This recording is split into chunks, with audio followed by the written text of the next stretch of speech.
الحمد للہ رب العالمین والصلاة والسلام علی اشرف الانبیاء والمرسلین اما بعد۔ آپ کے سامنے مثالیں آ گئی ہیں۔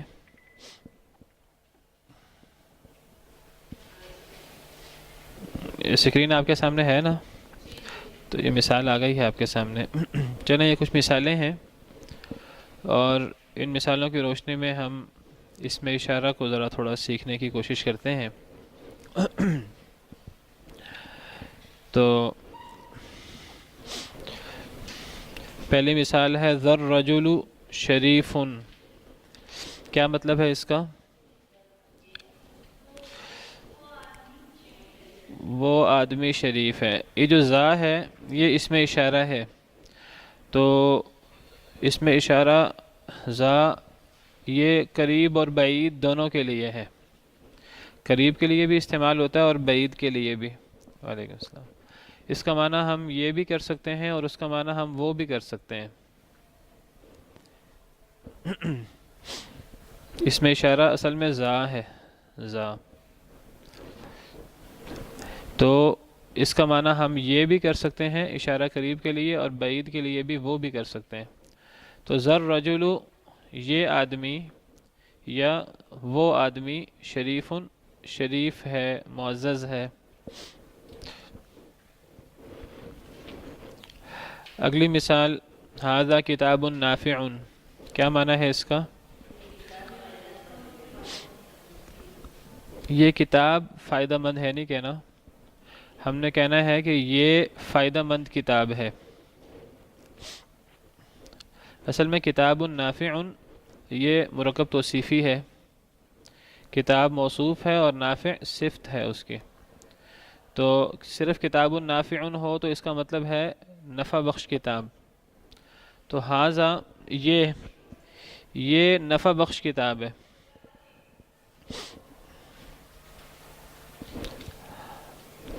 اگر ہم کہیں نا کہ ھذا الکتاب، یہ کتاب نفع بخش ہے، تو اس کے لیے پھر ھذا الکتاب نافع ہونا چاہیے۔ تھوڑا باریک فرق ہے۔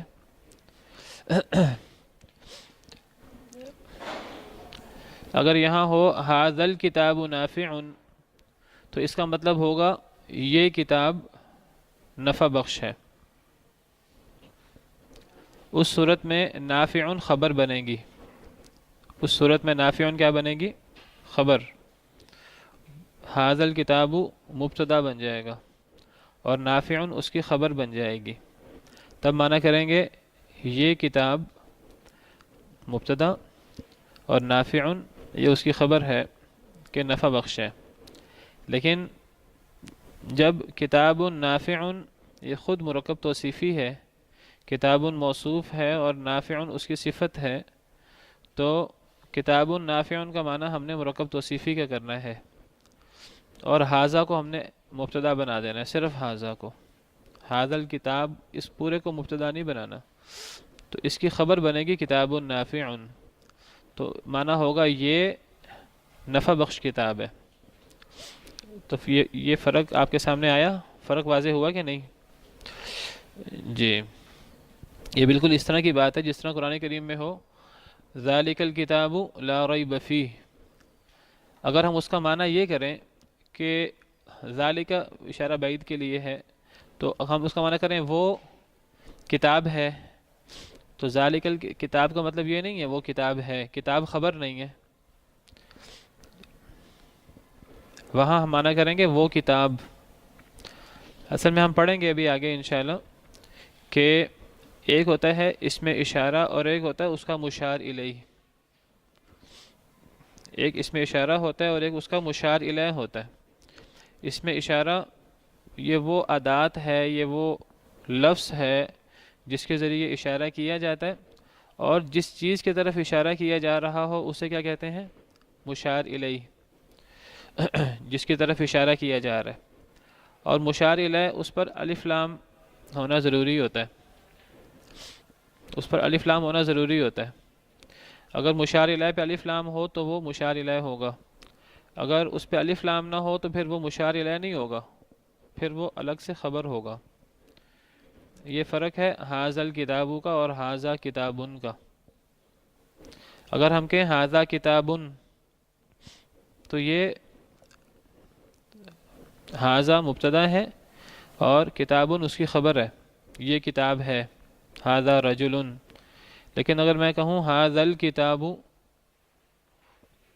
تو یہ مبتدا خبر نہیں ہے، بلکہ یہ حاضا اس میں اشارہ ہوگا، اور حاضل کتابو یہ الکتاب جو ہے یہ مشار الیہ ہوگا، اور اشارہ اور مشار الیہ مل کر یہ مبتدا بن جائیں گے، اس کی خبر موجود نہیں ہے، یہ مرکب ناقص ہے۔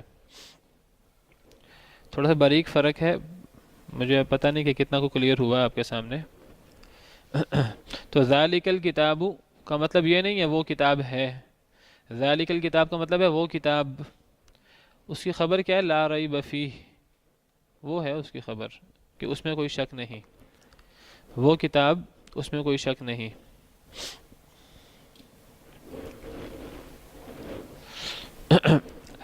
تو ذر رجل میں الرجل مشار الیہ ہے، وہ آدمی یا یہ آدمی، ذا کا معنی یہ وہ دونوں کر سکتے ہیں۔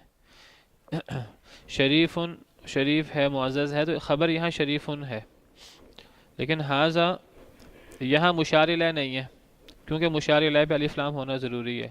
کیوں الف لام ہونا ضروری ہے وہ بھی بتا دیتا ہوں ابھی کچھ دیر بعد۔ تو حاضا یہ اس میں اشارہ ہے اور یہ قریب کے لیے ہے، یہ اس کی خبر ہے کتاب نافع، تو یہ جو خبر بن رہا ہے میں نے اس کو ویسے گرین کلر کا کر دیا ہے۔ تو یہ تو کتاب نافع یہ مرکب توصیفی، یہ خبر ہے اس کی، یہ نفع بخش کتاب ہے۔ یہ نہیں کہنا یہ کتاب نفع بخش ہے، کہنا ہے یہ نفع بخش کتاب ہے۔ تیسری مثال، ذہی امرأۃ تعتنی باولادها، ذہی کا مطلب یہ یا وہ، مؤنث کے لیے ہوتا ہے۔ امرأۃ عورت ہے، تعتنی باولادها جو دھیان کرتی ہے اپنی اولاد کا۔ اعتنا یعتنی یہ لفظ پیچھے بھی بعض مثالوں میں گزرا ہے، تو اس کا مطلب ہوتا ہے دھیان کرنا، خیال کرنا۔ تو یہ یا وہ ایسی عورت ہے جو اپنی اولاد کا بڑا دھیان کرتی ہے۔ تو ذہی مؤنث کے لیے آیا، یہ اس میں اشارہ مؤنث کے لیے ہے، اور اس کا معنی یہ بھی ہو سکتا ہے اور وہ بھی۔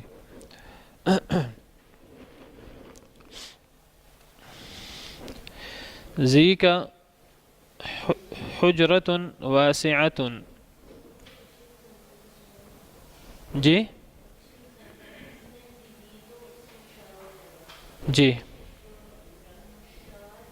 مشار الیہ نہیں ہے اس میں، مشار الیہ جو ہے وہ اس پہ الف لام ہونا ضروری ہوتا ہے۔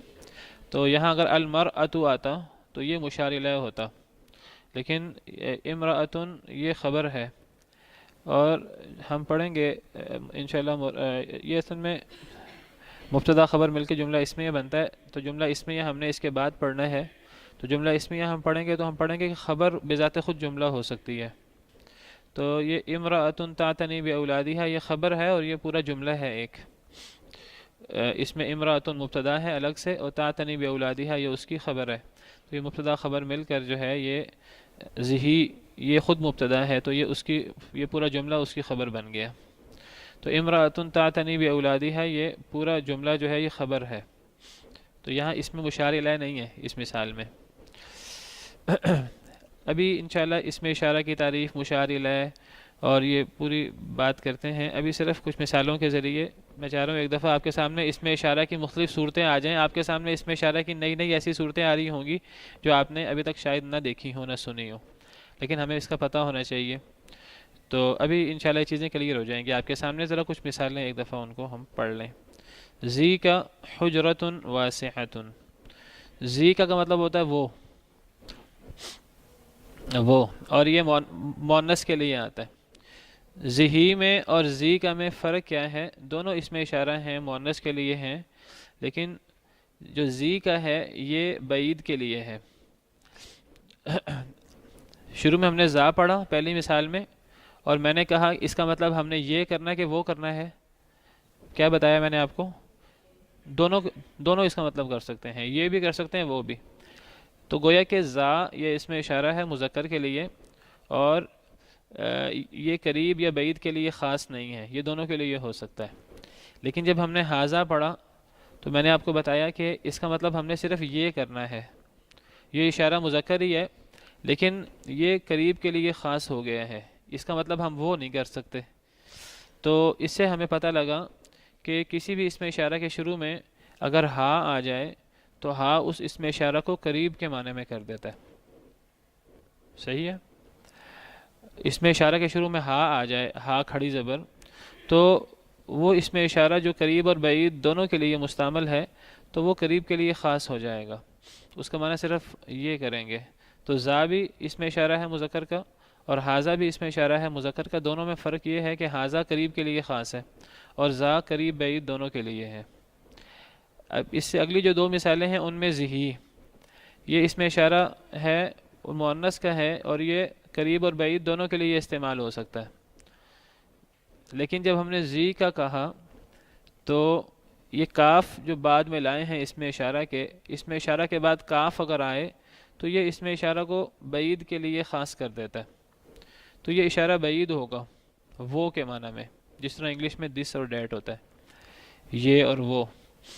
تو ذی کا کاف بتا رہا ہے کہ یہ اشارہ بعید ہے، اس کا معنی ہم پھر یہ نہیں کر سکتے، اس کا معنی ہم صرف وہ کریں گے، وہ. اور ہے یہ مؤنث کے لیے کیونکہ آگے مؤنث آ رہا ہے، حجرہ مؤنث ہے.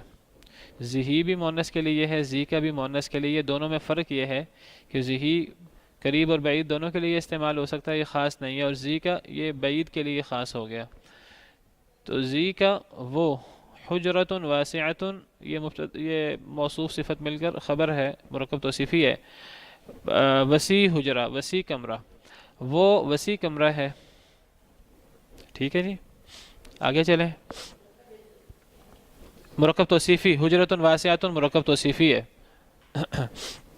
جی، یہ جو شروع کی چار مثالیں ہیں وہ چاروں مثالیں مذکر کی ہیں، واحد کی ہیں. پہلے دو مثالیں واحد مذکر کی ہیں، اگلی دو مثالیں واحد مؤنث کی ہیں. اب آگے تثنیہ کی مثال ہے. زانی، ولدانی، مہذبانی.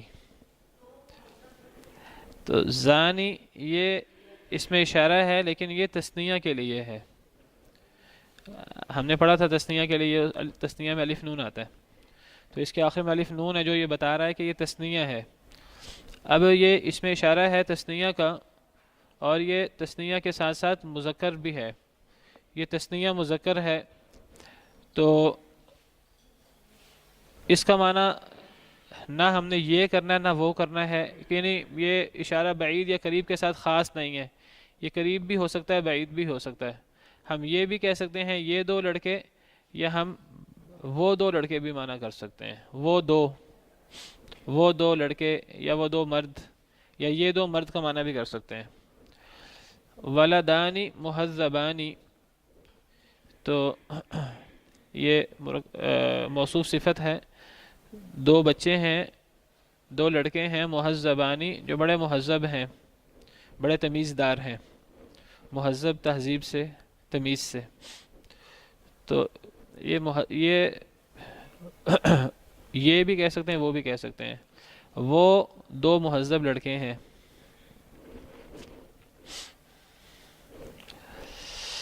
اگلی مثال، ان هذین الطالبین فائزان. ان هذین الطالبین فائزان، اس میں ان شروع میں زور دینے کے لیے بے شک کے معنی میں، یقیناً کے معنی میں. ہذینی یہ اس میں اشارہ ہے، اور یہ اس میں اشارہ بھی تثنیہ کے لیے ہے، تثنیہ کے لیے بھی ہے اور مذکر کے لیے بھی. لیکن زانی میں اور ہذینی میں کیا فرق ہے؟ زانی قریب بعید دونوں کے لیے استعمال ہو سکتا ہے، کسی کے ساتھ خاص نہیں ہے. لیکن ہذینی میں شروع میں ہا آ گیا اور ہا نے اس کو کس کے ساتھ خاص کیا ہے؟ قریب کے لیے. ہا مذکر مؤنث کے لیے خاص نہیں کرتا، یہ قریب کے لیے خاص کر دیتا ہے. جس طرح شروع میں ہم نے زا اور ہاذا پڑھا تھا، تو پتہ لگا جس اس میں اشارہ کے شروع میں ہا آ جائے تو وہ اس میں اشارہ جو ہے وہ قریب کے لیے خاص ہو جاتا ہے. تو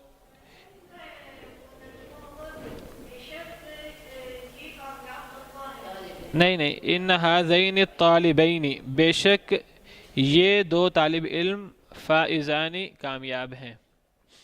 یہاں اب طالبینی اور فائزانی کو آپس میں ہم نے موصوف صفت نہیں بنانا، بلکہ یہاں چونکہ الف لام ہے اور جس پہ الف لام آ جائے تو وہ مشار الیہ بن جاتا ہے۔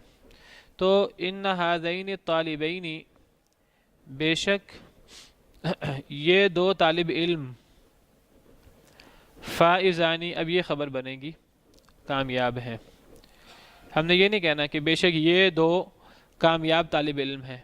کامیاب طالب علم کہیں گے تو یہ موصوف صفت کا معنی بنے گا اردو میں، ہم نے اس طرح معنی نہیں کرنا، ہم نے کہنا ہے بے شک یہ دو طالب علم، اب اس کی خبر لائیں گے فائزانی، کامیاب ہیں۔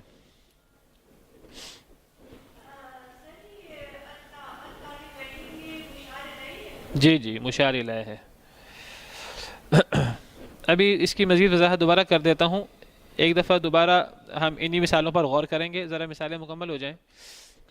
تانکا وردتانی مفتحتانی، تانکا پیچھے زانی اور ہازینی ہے، اب آگے تانی، تانکا۔ تو جس طرح زانی اور ہازینی ہے یہ تثنیہ کے لیے ہے اس میں اشارہ، اسی طرح تانی، تانی کا یہ بھی اس میں اشارہ ہے جو تثنیہ کے لیے ہے، لیکن زانی میں اور تانی میں فرق یہ ہے کہ یہ تانی مؤنث کے لیے ہے، زانی مذکر کے لیے تھا۔ تو تانی کا، تانی کا مطلب یہ پہلے تو ہم دیکھیں تانی، تانی یہ تثنیہ مؤنث کے لیے آتا ہے، جس طرح زانی تثنیہ مذکر کے لیے آتا ہے۔ تو تانی تثنیہ مؤنث کے لیے، اور کاف آخر میں آیا جو بتا رہا ہے کہ یہ بعید کے ساتھ خاص ہو گیا ہے، اس کو ہم اس کا معنی یہ نہیں کر سکتے، اس کا معنی ہمیں وہ کرنا پڑے گا دور کے لیے۔ تو تانکا کا مطلب ہوگا وہ دو عورتیں، یا وہ دو، یعنی مؤنث کے لیے وہ دو۔ وردتانی، وردہ کہتے ہیں گلاب کے پھول کو، تو وردتانی تثنیہ ہے، دو گلاب کے پھول، مفتحتانی کھلے ہوئے۔ تو یہ وردتانی مفتحتانی موصوف صفت مل کے مرکب توصیفی ہے، اور یہ خبر ہے تانکا کی، وہ دو کھلے ہوئے پھول ہیں۔ چونکہ وردہ جو ہے یہ مؤنث ہے تو اس کے لیے مؤنث کا اس میں اشارہ آئے گا تثنیہ کا۔ وہ کا معنی کیوں کیا؟ کاف کی وجہ سے، کاف کی وجہ سے یہ خاص ہو گیا بعید کے لیے، وہ دو کھلے ہوئے پھول ہیں۔ پتہ لگا کہ کاف جس اس میں اشارہ کے آخر میں آئے تو وہ اسے بعید کے لیے خاص کر دیتا ہے۔ ان ہاتین بنتانی مطیعتانی، یہاں تانی کا تھا اور یہاں ہاتینی، یہاں اس میں اشارہ ہاتینی ہے، یہ تانی ہے اور یہ تینی، جس طرح پیچھے زانی تھا اور زینی، ہازینی۔ تو یہ زانی بھی تثنیہ ہے اور زینی بھی تثنیہ ہے مذکر۔ ہم نے پڑھا تھا جب ہم نے واحد تثنیہ جمع پڑھا تھا تو آپ کو یاد ہوگا کہ ہم نے کہا تھا کہ تثنیہ کے آخر میں کیا آتا ہے؟ الف نون یا یا نون، الف نون یا یا نون۔ تو زانی بھی ٹھیک ہے اور زینی بھی ٹھیک ہے۔ جب آپ میں سے جنہوں نے اعراب وغیرہ، رفع نصب جر، جی جی میں وہی بتا رہا ہوں، جب یہ مرفوع منصوب اور مجرور، تو جب رفعی حالت ہوتی ہے تو تثنیہ میں الف نون آتا ہے، اور نصبی اور جری حالت میں تثنیہ میں یا نون آتا ہے۔ تو ان ہذینی میں چونکہ یہ منصوب ہے، ان نصب دیتا ہے اپنے اسم کو، تو یہ منصوب ہے، اس لیے یہ ہازانی نہیں رہا، یہ ہازینی بن گیا۔ اسی طرح یہاں یہ تانی اور ہاتینی، یہ دونوں اصل میں ایک ہی چیز ہے، تانی ہو یا تینی ہو، اس میں اصل میں الف نون جو ہے وہ تثنیہ کا بتانے کے لیے ہے، اور یہاں یا نون یہ بھی تثنیہ کا بتا رہا ہے۔ تو تانی اور تینی یہ دونوں تثنیہ ہے۔ فرق کیا ہے؟ زانی، زینی اور تانی اور تینی یہ سب تثنیہ ہیں، لیکن زانی، زینی یہ تثنیہ مذکر ہے، اور تانی اور تینی تثنیہ مؤنث ہے۔ مؤنث ہوگا تو پھر اس میں اشارہ مؤنث آئے گا تثنیہ، تو یہ بھی تثنیہ مذکر اور تانی اور تینی۔ ابھی آپ کے سامنے گردان پوری آپ کے سامنے لاتا ہوں، صرف یہ مثالیں جو ہیں ایک دفعہ ہم ان کو کر لیں۔ تو ہاتینی یہ اس میں اشارہ ہے مؤنث کے لیے، تثنیہ کے لیے اور مؤنث کے لیے، بے شک یہ دونوں، بنتانی مطیعتانی، یہ موصوف صفت ہے، مرکب توصیفی ہے، دو لڑکیاں تابع دار، اطاعت کرنے والی، دو، بے شک یہ دونوں تابع دار لڑکیاں ہیں۔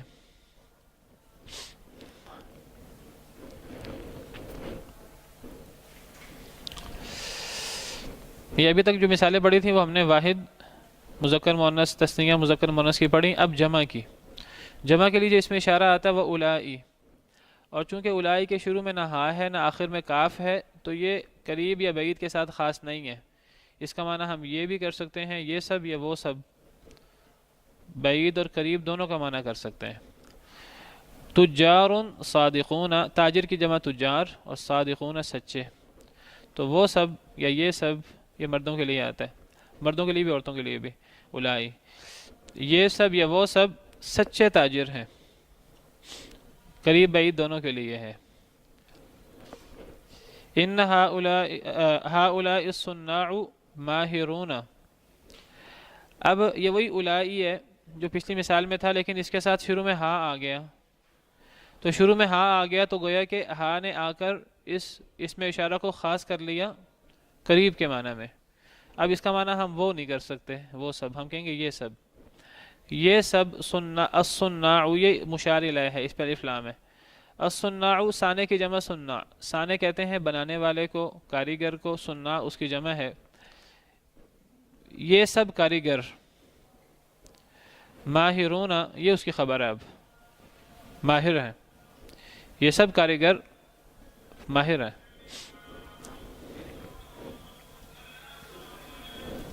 یہ ذرا صناع کاریگر، صناع مشار الیہ ہے کیونکہ اس پہ الف لام ہے۔ آخری مثال، اولئک بنات نظیفات،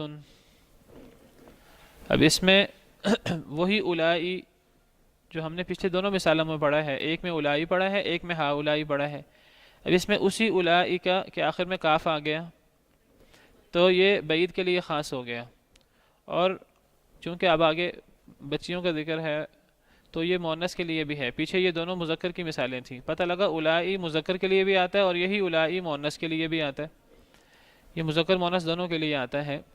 جب اس کے آخر میں کاف آ جائے تو یہ بعید کے لیے خاص ہو گیا، وہ سب بنات نظیفات، صاف ستھری بچیاں ہیں۔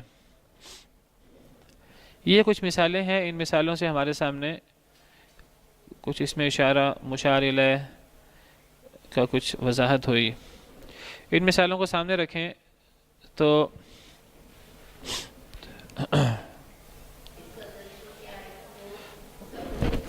وہ سب صاف ستھری بچیاں ہیں۔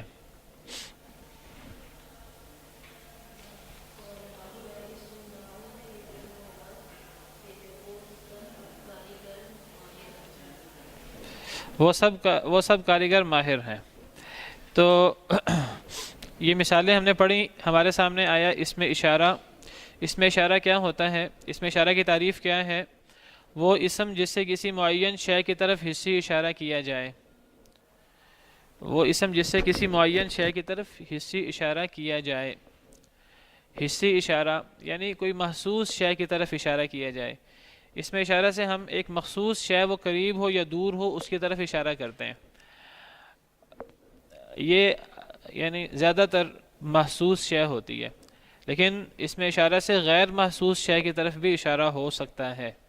یہ بھی کہہ دیتے ہیں کہ ذرّی، یہ رائے، اب یہ جو رائے یا خیال یہ کوئی محسوس شے نہیں ہے، تو کبھی کبھی اس میں اشارہ سے کسی مانوی شے کی طرف بھی اشارہ ہو جاتا ہے، لیکن زیادہ تر اس میں اشارہ سے حسی شے کی طرف اشارہ ہوتا ہے۔ حسی کا مطلب جس کو باقاعدہ محسوس کیا جا سکے، ہاتھ لگا کر، دیکھ کر، سن کر، حواس خمسہ سے جسے محسوس کیا جا سکے۔ اور کچھ چیزیں ہوتی ہیں مانوی، میرے ذہن میں ایک رائے ہے، میرے ذہن میں ایک خیال ہے، یہ رائے اور خیال یہ کوئی حسی شے نہیں ہے، تو ھذا الرأی بھی کہہ سکتے ہیں۔ ھذا القول یہ بھی کہہ سکتے ہیں، لیکن ایسا کم ہوتا ہے، زیادہ تر اس میں اشارہ وہ کسی معین شے کی طرف حصی اشارہ ہوتا ہے اس کے ذریعے. تو اس میں اشارہ وہ اسم ہے، وہ کلمہ ہے جس سے کسی معین شے کی طرف حصی اشارہ کیا جائے. جس کی طرف اشارہ ہو وہ مشار الیہ کہلاتا ہے. جیسے ھذا التاجر ذالک الکتاب، تو اس میں ھذا اس میں اشارہ ہے، ذالک بھی اس میں اشارہ ہے، التاجر اور الکتاب یہ دونوں مشار الیہ ہیں.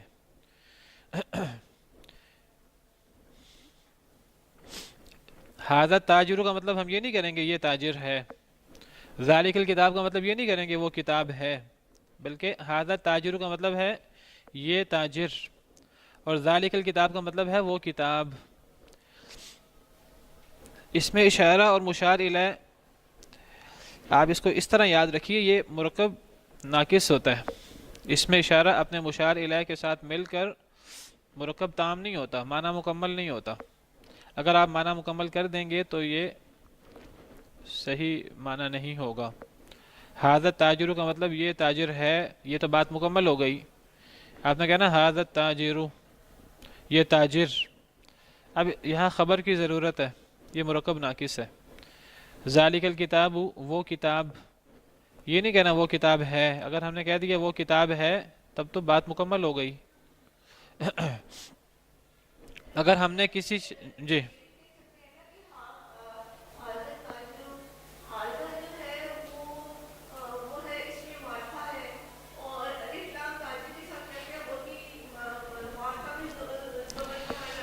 جی جی کیا ہو گئی؟ کوارڈینیشن ہو گئی. اصل میں یہ بات یاد رکھیے، میں نے آپ کو کہا کہ میں بتاتا ہوں آپ کو کہ اس مشار الیہ میں الف لام کیوں آتا ہے.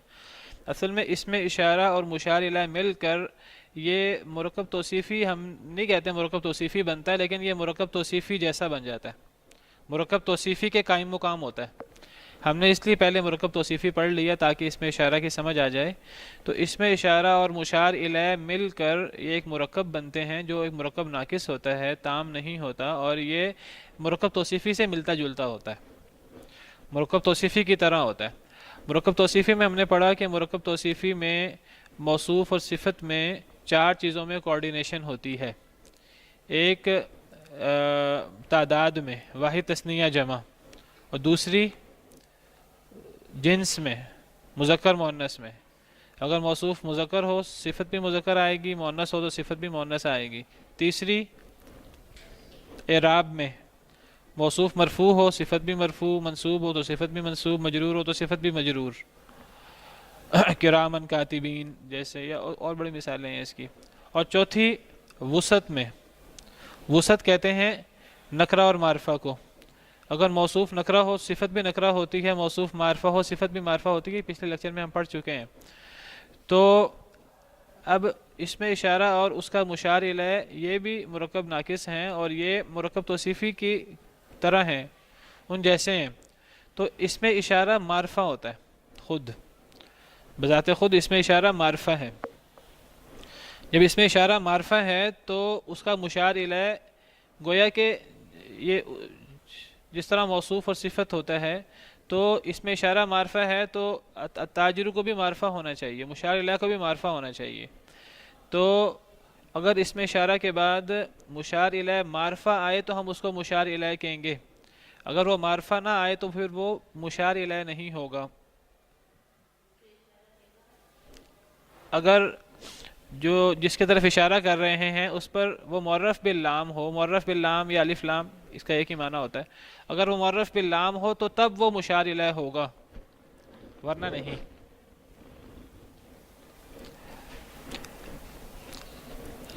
اصل میں دیکھیے، میں تھوڑا سا آپ کو اس کے سینس سمجھاتا ہوں اس میں اشارہ کی. یہ ہمارے سامنے دیوار ہے آپ کے پیچھے. اگر میں نے اس دیوار کے بارے میں بتانا ہے، بچوں کو بتانا ہے کہ ہم اسے دیوار کہتے ہیں، اس کا نام دیوار ہے، تو وہ چونکہ دور ہے تو میں اس کے لیے لفظ ذالک استعمال کروں گا، یا بلکہ ہاں جی میں کہوں گا ذالک جدارن. اگر میں کہوں ذالک جدارن، کیا مطلب اس کا ہوگا؟ وہ دیوار ہے. یہاں جدارن جو ہے یہ مشار الیہ نہیں ہے، یہاں جدارن خبر ہے۔ اصل میں نے بچوں کو بتایا کہ وہ شے جو آپ کے پیچھے ہے تو اس شے کو ہم عربی زبان میں جدار کہتے ہیں، تو یہ جدارن یا مشار الیہ نہیں ہے، یہاں خبر ہے، یہاں بات مکمل ہو رہی ہے۔ اور مشار الیہ کیا ہے؟ مشار الیہ ہے ذالک الشیء، وہ شے، تو اس شے کا کیا نام ہے؟ تو جدارن کہہ کے ہم نے خبر دی کہ اس شے کا نام جدار ہے، یہ تو مکمل بات ہو گئی۔ اب الشیء کو باقی رکھیں کہ الشیء کو محذوف کر دیں، تو تب بھی مشار الیہ محذوف رہے گا اور جدارن خبر رہے گی۔ لیکن اگر میں کہوں ذالک الجدار، اب گویا کہ ذالک اس میں اشارہ ہے اور الجدار مشار الیہ ہے۔ میرا مقصود بچوں کو یا کسی کو یہ بتانا نہیں کہ اسے دیوار کہتے ہیں، اب میں نے اشارہ کیا ہے اور مشار الیہ کیا ہے؟ دیوار۔ اب دیوار کے بارے میں نے کوئی اور خبر دینی ہے، کوئی اور خبر دینی ہوگی تو ذالک الجدار، وہ دیوار، یہ مرکب ناقص ہوگا۔ اب آپ کو سمجھ آئی؟ یہ فرق ہے ذالک الجدار اور ذالک جدارن میں، تو یہ بہت باریک فرق ہے۔ اس باریک سے فرق سے جو ہے وہ معنی چینج ہو جاتا ہے، معنی بدل جاتا ہے، تو یہ ہمیں ذہن میں رکھنا ہے۔ اگر ہم نے کہنا ہے ذالک الجدار، وہ دیوار، اگر میں نے کہنا ہے کہ وہ خوبصورت ہے تو میں کہوں گا ذالک الجدار جمیل، اب بات مکمل ہوگی، اب یہاں الجدار مشار الیہ بنا۔ لیکن اگر میں کہوں ذالک جدار تو پھر جدار خبر بن گئی، اگرچہ میں اس خبر کی مزید تفصیل لا سکتا ہوں، ذالک جدار جمیل، اب یہ جدار جمیل موصوف صفت مل کر خبر بنی ہے، تو اس میں اشارہ کا مشار الیہ نہیں ہے۔ اس مثال میں مشار الیہ وہ ہوگا جس پہ الف لام ہوگا، اور وہ محذوف بھی ہو سکتا ہے، الشیء۔ تو بس آپ نے یہ بات یاد رکھنی، جب بھی اس میں اشارہ کے بعد اسم آئے اور اس پہ الف لام آئے تو وہ مشار الیہ ہوتا ہے، پھر وہاں ہمیں خبر کی ضرورت ہوتی ہے۔ لیکن اگر اس میں اشارہ کے بعد ایسا اسم آئے جس پہ الف لام نہیں ہے تو وہ خبر ہوتا ہے ڈائریکٹ، پھر وہاں مشار الیہ محذوف ہوتا ہے۔ سمجھ آئی؟ آگے چلیں۔ عموماً مشار الیہ حصی چیز ہوتی ہے، البتہ کبھی معنوی بھی ہوتی ہے، جیسے ذرّی، یہ رائے یا وہ رائے۔ اب رائے جو ہے یہ ایک معنوی چیز ہے، خیال، رائے، تو کبھی کبھی معنوی بھی ہو سکتی ہے۔ اشارہ قریب کی طرف بھی ہوتا ہے، بعید کی طرف بھی۔ تثنیہ کے علاوہ سب مبنی ہے۔ ہم نے جو پیچھے مثال پڑھی، ان مثالوں میں آپ دیکھیں کہ اس میں اشارہ جو ہے وہ زا، تو یہ زا ہمیشہ زا ہی رہتا ہے، اس کا اعراب نہیں بدلتا، رفع، نسبی، جری حالت میں۔ تو واحد کا چاہے مذکر ہو چاہے مؤنث، زا ہو یا زی ہو، تو یہ ان کا اعراب نہیں بدلتا، لیکن تثنیہ بدل جاتا ہے، زانی اور زینی، تو یہ تثنیہ بدل گیا، زانی، زینی، اور یہ تانی میں بھی بدلا ہے، تانی اور تینی۔ تو پتہ لگا کہ تثنیہ جو اس میں اشارہ ہے یہ معرب ہوتا ہے، باقی اس میں اشارہ جو ہے وہ مبنی ہے، اولائی بھی نہیں بدلتا۔ اس میں حمزہ کے نیچے زیر ہے، رفعی حالت ہو، نسبی حالت ہو، جری حالت ہو، تینوں حالتوں میں حمزہ کے نیچے زیر ہوگی۔ اگر اس کے پیچھے انّا لے آؤں میں، انّا قرآن میں ہے انّ ہؤلاء لیقولون، عام طور پہ جب انّا پیچھے آئے تو آگے پھر منصوب آتا ہے، انّا کا اسم منصوب ہوتا ہے، ان الناس، ان زیدن، لیکن ان ہؤلاء لیقولون، اب ہؤلاء وہ منصوب بھی ہے لیکن اس پہ زیر ہی زیر ہے، گویا کہ مبنی ہے، تو اس میں اشارہ جو ہے یہ مبنی ہوتا ہے، لیکن جو اس کے تثنیہ کے صیغے ہیں یہ معرب ہوتے ہیں۔ یہ مطلب ہے تثنیہ کے علاوہ سب مبنی ہیں۔ معرب اور مبنی، معرب وہ ہے جو رفع، نسبی، جری حالت میں اس کا آخر بدلتا رہتا ہے، اور مبنی وہ ہوتا ہے جس کا آخر بدلتا نہیں ہے، آخری جو اس کا آخری حرف کا اعراب ہے نا وہ بدلتا نہیں ہے۔ جاء زید، رأیت زیدا، مررت بزید، اب لفظ ایک ہی ہے لیکن جاء زید میں وہ فاعل بن رہا ہے تو رفع حالت ہے، تو وہاں زیدن کہہ رہے ہیں ہم، رأیت زیدن، یہاں زیدن نہیں کہیں گے، میں نے زید کو دیکھا۔ اب یہ جب مفعول بن رہا ہے تو زیدن نہیں کہیں گے، زیدن کہیں گے۔ تو تو اعراب بدلا ہے لیکن معنی نہیں بدلا. اگر اعراب بدلے معنی نہ بدلے تو اس اسم کو معرب کہتے ہیں. اور جس کے آخر کا اعراب بدلے حالت بدلنے سے لیکن معنی نہ بدلے، تو بعض ایسے اسم ہیں کہ حالت بدلنے سے اعراب نہیں بدلتا، اعراب وہی رہتا ہے، چاہے وہ رفعی حالت ہو، نصبی حالت ہو، جری حالت ہو. جیسے ہا اولائی ہے، ہاذا ہے، تو اس میں اشارہ جو ہے یہ مبنی ہوتا ہے سوائے تثنیہ کے صیغوں کے. تثنیہ کے دونوں صیغے مذکر کے ہوں یا مؤنث کے ہوں تو یہ معرب ہیں. باقی واحد کے مذکر مؤنث کے صیغے اور جمع مذکر مؤنث کے صیغے جو ہیں وہ مبنی ہیں. یہ بہت اہم بات ہے. اشارہ بعید میں کاف، جو کاف ہمیں نظر آ رہا ہے آخر میں، ذالکا اولئکا، یہ کاف ضمیر نہیں ہے. یہ کاف ضمیر کے طور پر بھی استعمال ہوتا ہے عربی زبان میں، لیکن اس میں اشارہ کے آخر میں جو کاف آتا ہے وہ ضمیر نہیں ہے بلکہ یہ مخاطب کے مطابق آتا ہے. یہ ابھی آپ ذہن میں رکھیں، اس کا صحیح معنی کیا ہے یہ آپ کو میں مثالوں سے سمجھاتا ہوں اس کو کچھ دیر بعد. ذرا پہلے باقی چیزیں سمجھ لیں، یہ بہت اہم بات ہے. یہ کاف زبر کا، ان ربکا، انکا، بے شک تو، یہ ضمیر ہے. ربکا تمہارا رب ضمیر ہے کاف، لیکن اس میں اشارہ میں جو کاف ہمیں نظر آ رہا ہے اشارہ بعید میں، یہ کاف ضمیر کا نہیں ہے. اس کو ہم کہتے ہیں ضمیر کا نہیں ہے. اس سے کیا فرق پڑتا ہے یہ میں مثالوں سے سمجھاتا ہوں آپ کو کچھ دیر بعد انشاءاللہ. اچھا جی، آخر میں لکھا ہے میں نے مشار الیہ صفت کے حکم میں ہوتا ہے. مشار الیہ گویا کہ اس میں اشارہ موصوف کے حکم میں ہے اور مشار الیہ صفت کے حکم میں ہے. تو جس طرح موصوف صفت میں تذکیر و تانیث، افراد، جمع وغیرہ میں مطابقت ہوتی ہے، اسی طرح مشار الیہ بھی اس میں اشارہ کے مطابق ہوگا. تذکیر و تانیث میں بھی مطابق ہوگا مشار الیہ اس میں اشارہ کے، اور تعداد میں واحد تثنیہ جمع میں بھی مشار الیہ اس میں اشارہ کے مطابق ہوگا. اسی طرح اس میں اشارہ جو مشار الیہ ہے یہ ہمیشہ معرف باللام ہوتا ہے. وجہ کیا ہے؟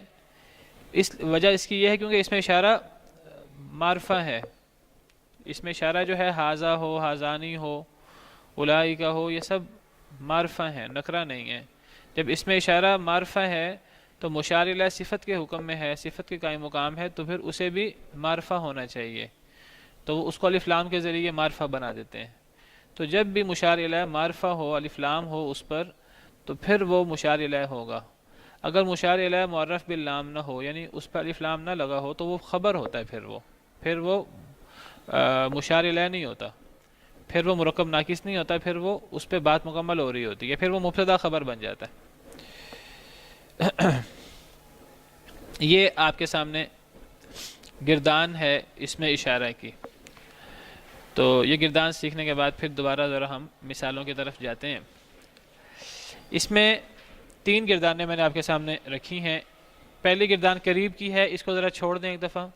آخری گردان بعید کی ہے، اس کو بھی ذرا ایک دفعہ چھوڑ دیجئے. درمیان کی گردان جو ہے نا، یہ اصل اس میں اشارہ ہے. اس کے اوپر میں نے اصل کا لیبل لگایا ہے. اصل جو اصل اس میں اشارہ ہے تو اس میں اشارہ مذکر بھی ہوتا ہے اور مؤنث بھی ہوتا ہے.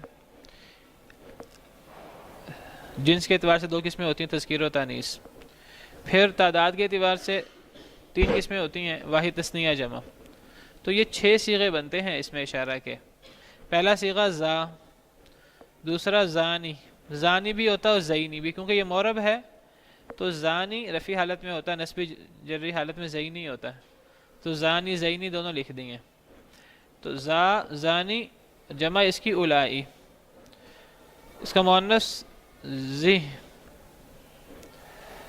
تانی، اولائی.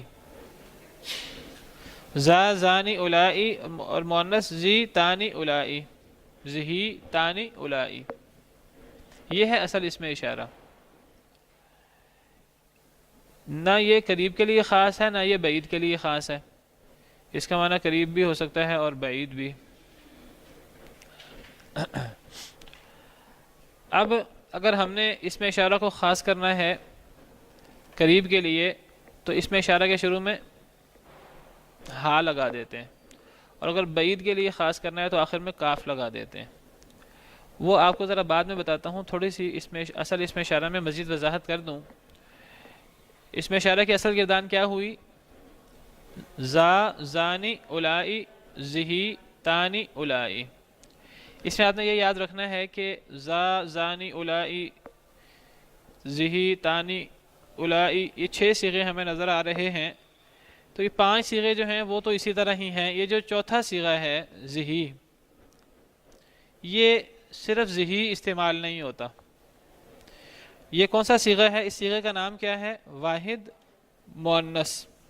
ان صیغوں کا نام بھی آپ نے ان صیغوں کو نام سے یاد کرنا ہے. یہ پہلا صیغہ ہے واحد مذکر، دوسرا تثنیہ مذکر، تیسرا جمع مذکر، چوتھا واحد مؤنث، پانچواں تثنیہ مؤنث، چھٹا جمع مؤنث. جمع مذکر جمع مؤنث دونوں صیغے ایک جیسے ہیں. یہ 5 صیغے جو باقی ہیں چوتھے صیغے کے علاوہ، یہ تو ایسے ہی استعمال ہوتے ہیں. جو چوتھا صیغہ ہے یہ آپ کو نیچے نظر آ رہا ہے واحد مؤنث. کیا لکھا ہوا ہے یہاں؟ زی زہ زہی. واحد مؤنث کے لیے صرف زہی نہیں آتا، واحد مؤنث کے لیے اس کے علاوہ 7 مزید صیغے بھی آتے ہیں. زہی بھی استعمال ہوتا ہے، زی بھی استعمال ہوتا ہے، زہ ہا کا سکون بھی استعمال ہوتا ہے. یہ زہی ہے، یہ وہی جو کھڑی زیر کے ساتھ ہم پڑھتے ہیں. اور یہ ذاتہ بھی استعمال ہوتا ہے، ذاتہ. تو تی بھی استعمال ہوتا ہے، تہ بھی، تہی بھی، اور تا بھی.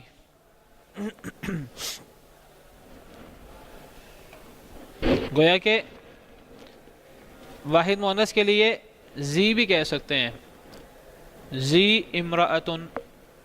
یہ بھی کہہ سکتے ہیں زہی امرأتن. یہ بھی کہہ سکتے ہیں زہ امرأتن. یہ بھی کہہ سکتے ہیں ذات امرأتن. یہ بھی کہہ سکتے ہیں تی امرأتن. یہ بھی کہہ سکتے ہیں تہ امرأتن. یہ بھی کہہ سکتے ہیں تہی امرأتن. یہ بھی کہہ سکتے ہیں تا امرأتن. ان سب کا ایک ہی معنی ہے. ان میں سے کچھ زیادہ استعمال ہوتے ہیں، کچھ کم استعمال ہوتے ہیں. تو یہ سب کے سب مؤنث کے لیے، واحد مؤنث کے لیے آتے ہیں. ان میں سے کوئی ایک صیغہ بھی آ سکتا ہے. یہاں تک سمجھ آ گئی؟ تو اس میں اشارہ کے کل 6 صیغے ہیں: زا زانی الائی زہی تانی الائی. تو یہ جو زہی والا صیغہ ہے یہ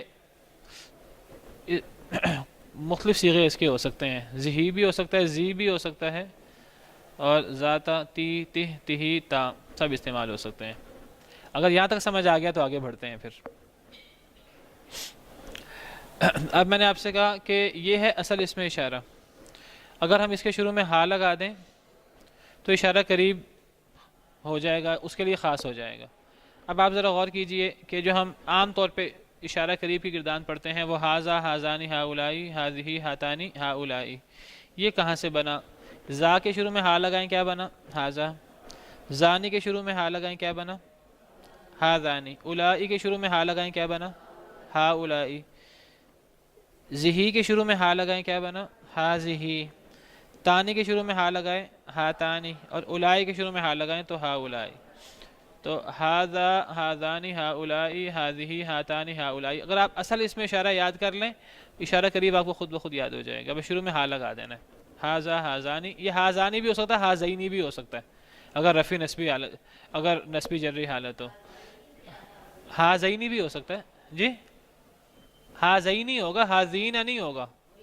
وہ ہاذینی ہوگا کیونکہ تثنیہ میں ہم نے پڑھا تھا، جب تثنیہ تو پڑھا تھا کہ یا سے پہلے زبر آتی ہے اور نون پہ زیر ہوتی ہے. تو ہاذانی بھی ہو سکتا ہے اور ہاذینی بھی، اور ہاؤلائی. تو ہاذہی، ہاتانی. یہ ہاتانی بھی ہو سکتا ہے، ہاتینی بھی. ہم نے بعض مثالوں میں ہاذینی بھی پڑھا، پیچھے ہاتینی بھی پڑھا ہے. اچھا جی، ہاؤلائی. یہاں تک سمجھ آ گئی؟ آگے چلتے ہیں اشارہ بعید کی طرف.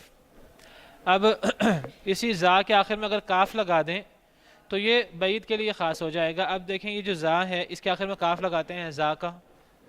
زانی کے آخر میں کاف لگائیں زانی کا، نون کے ساتھ. قرآن کریم میں ہے کہ اسلک یدک فی جیبک تخرج بیضاء من غیر سوء وَاضْمُمْ إِلَيْكَ جَنَاحَكَ مِنَ الرَّهْبِ فَذَانِكَ بُرْهَانَانِ مِنْ رَبِّكَ إِلَى فِرْعَوْنَ وَمَلَئِهِ. فَذَانِكَ وہاں نون کے ساتھ ہے، ذَالِکَ نہیں ہے، فَذَانِکَ بُرْهَانَانِ. تو فَذَانِکَ کا کیا مطلب ہوگا؟ پس وہ دونوں، تثنیہ ہے ذَانِکَ، اور یہ بعید کے لیے ہے. تو زانی کے آخر میں کاف لگائیں تو ذَانِکَ نون کے ساتھ. تو یہ ذَانِکَ بھی ہو سکتا ہے اور زَینِکَ بھی ہو سکتا ہے. زَینِکَ کب ہوگا؟ جب یہ نسبی جری حالت ہوگی تو زَینِکَ، ورنہ رفعی حالت ہو تو ذَانِکَ. اولائی کے آخر میں کاف لگائیں تو اولائک.